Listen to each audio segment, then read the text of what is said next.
తెలంగాణ రాష్ట్రంలో యువకులు పోలీస్ స్టేషన్లో ఉన్నారు, చాలా కేసులు అయినాయి. అయినప్పటికీ కూడా మనకు మాత్రం ఎక్కడ కూడా నీళ్లు నిధులు నియామకాలనే ఒక విధానంతో మనము తెలంగాణ రాష్ట్రం గురించి పోరాటం చేసినాం. కానీ ఈరోజు అది ఎక్కడ కూడా జరగట్లేదు.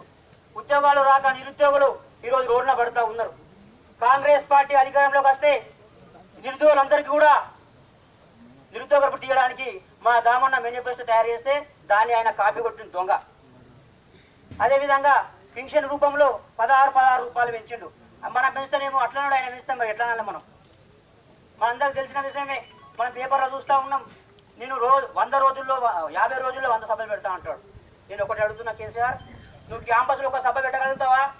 క్యాంపస్లో ఉన్న యువకులు రాళ్లతో కొడతారు. నేను ఈ రోజు నువ్వు ఒక సభ పెట్టి నువ్వు చూస్తా. ఒక్క సభ పెట్టడానికి మీకు క్యాంపస్లో మీకు సత్తా దమ్ము ధైర్యం లేదు.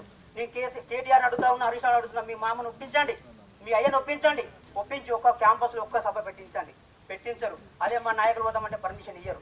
ఇదే మా దౌర్భాగ్యం తెలంగాణ. కాబట్టి యువకులారా, మా దామన్న గెలుపు గురించి ఒక్కొక్క యువకుడు సైనికుడుగా పోరాటం చేసి భారీ మెజార్టీతో ఆందోళన నియోజకవర్గంలో దామన్నను గెలిపించాలని చెప్పేసి కూడా మీ అందరికి నేను విజ్ఞప్తి చేస్తా ఉన్నా. జై కాంగ్రెస్, జై శ్రీఆర్, జై శ్రీఆర్, చేతు గుర్తుకే